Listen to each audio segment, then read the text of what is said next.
I see Cynthia's hand came up first, and you're second. Cynthia, comment or question, or both? Well, kind of both. Okay, I just want to say I'm a resident of Riverside, and I'm very disappointed that we don't have any representation here from our city.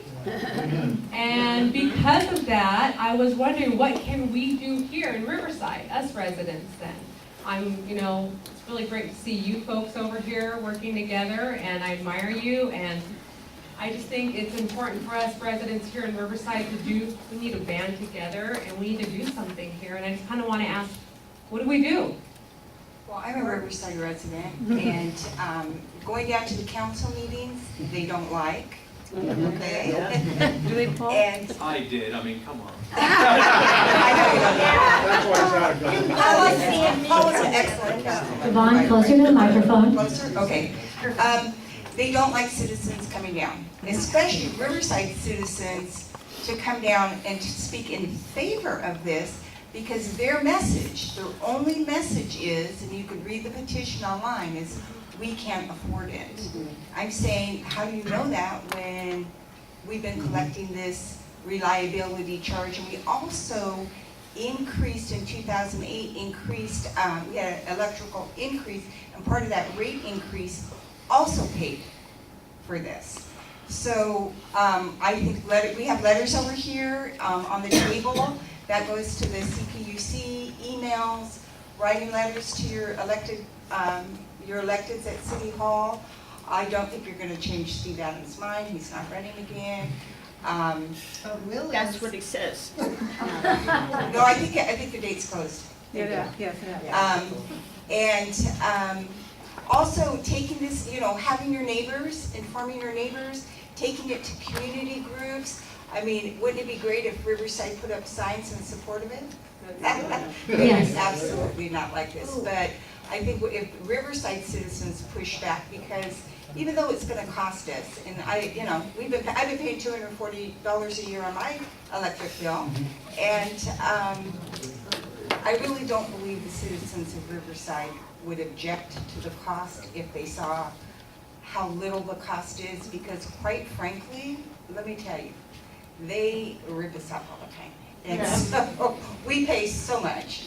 And, but yeah, just contacting your elected officials, writing letters, going down to city council, consistently speaking against it, and having your neighbors come down, taking it to any community groups that you know, or having Sharon or whoever go to the community groups, doing presentations, so that we got to flip it, because they always come out with their message. Oh, we can't afford it, we can't afford it. And it's almost like brainwashing the citizens, because that's the only message they're hearing, is we can't afford it. And that's why I said, what do you mean we can't afford it? I'm paying this on my utility bill. So if we flip the message that, no, we want this, that might help. But everybody has to get involved and active. And most people don't even know about this, quite frankly. Only the message that the city puts out, that's all that most citizens know about. So the opposition has to also get their own message out. Yes, we can't afford it because I already paid for it. Oh, I love that one. And I'd actually like to add too that recently we got Congressman Calvert to support that side of his district, which is Norco and Eastville, and a week ago we got Congressman Cano to support Riverside and Hoopa Valley. I would implore you, not only your local electeds, but email, mail, call Sabrina Cervantes and Richard Roth. Get your assembly member, get your Shake state of the senator. bush on Richard Roth. Shake of the bush on him. So, call them, email them, so show up at their office, but let them know that you do care. As we stated, a lot of Riverside doesn't know about this. Most of Riverside. Most Riverside doesn't know about this, so the electeds kind of tend to react in kind. One thing I wanted to say, I have a really good friend, bunco friend for 41 years, and I always can never remember the name of the off-ramp, but it's out the Halco way off the 15 freeway, and she has one of the most beautiful homes. Her backyard looks like from Better Homes and Gardens, and when I look out there, what do I see? This great, big, ugly transmission line. I would never tell her that because I love her to death, but I think about property values. Would you want that in your backyard? I know I wouldn't want it in my backyard. And that's something that hasn't even really been brought up that much, is if you live in that area and you got one of those going run past just your property values, maybe the next time you go to sell your house, oh, I don't wanna live with that big ugly thing behind my backyard. So that's another issue. I'm gonna take a, okay, we have some applause for Linda. Go for it.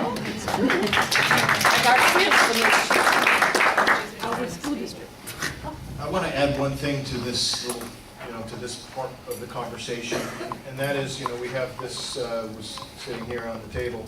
This is your, all the candidates for your upcoming council election.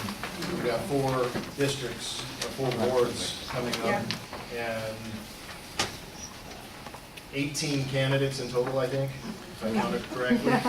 All right? Every single time they have a candidates forum, somebody, you be there. And you bring up this issue to everybody. You ask the question and see what their opinion is.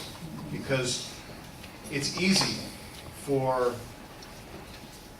an elected official to hide behind procedure and policy and other stuff.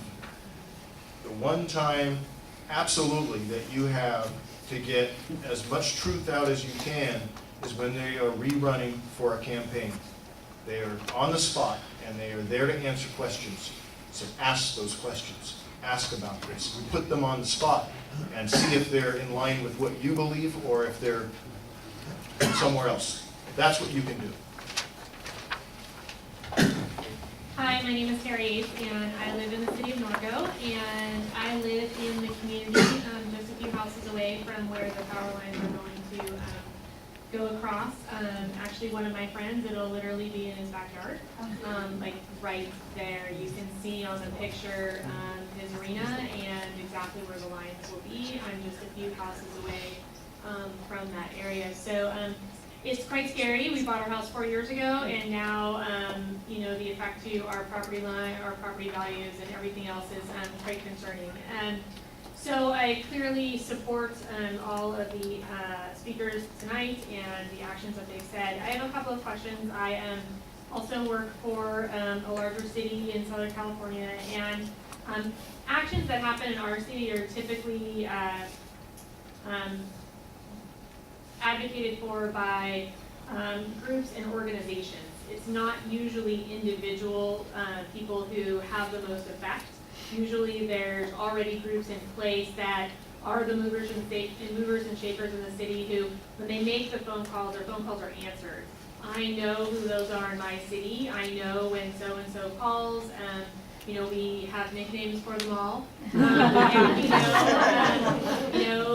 that is without repeating them.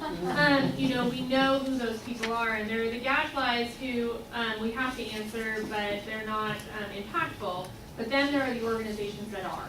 And the Audubon Society in our town, in my city that I work for, is very much a great concern. But I'm wondering if we've identified those in Riverside so that Norco and Yoruba can work to build that relationship with that group that is that political power in Riverside.